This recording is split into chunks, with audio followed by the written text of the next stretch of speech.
দুনিয়াতে এসেছেন তিনি 100 বার তওবা করতেন। এর অর্থ এই নয় যে নবী রাসূলরা গুনাহ করেছেন সেই জন্য তওবা করতেন না।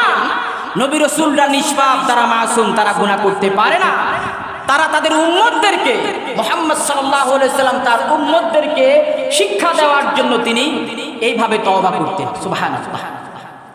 কারণ তিনি বলেছেন আনা বুইস্তু মুআল্লিমান, আমি এই দুনিয়াতে শিক্ষক হিসেবে প্রেরিত হয়েছি। আর যিনি শিক্ষক তিনি আবার কিভাবে নিরক্ষর হয়?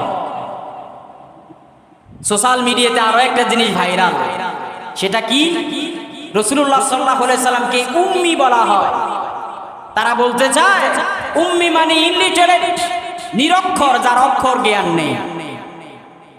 এক পক্ষ কি বলে নবীর কি নাই, কোনো অক্ষর জ্ঞান নাই। আরেক পক্ষ বলে নবীর অক্ষর জ্ঞান আছে, অক্ষর জ্ঞান নাই, ইনলিটারেট, একটা মূর্খ। আমি বললাম আপনার মতো আমার মতো একটা মূর্খ লোককেও যদি আপনি যদি বলেন এমনি আর কোনো অক্ষর জ্ঞান নাই, আপনার কাছে ভালো লাগবে?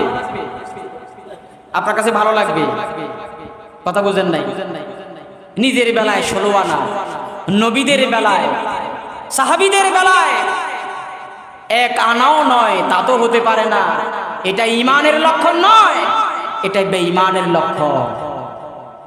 আপনি ডিকশনারি খোলেন,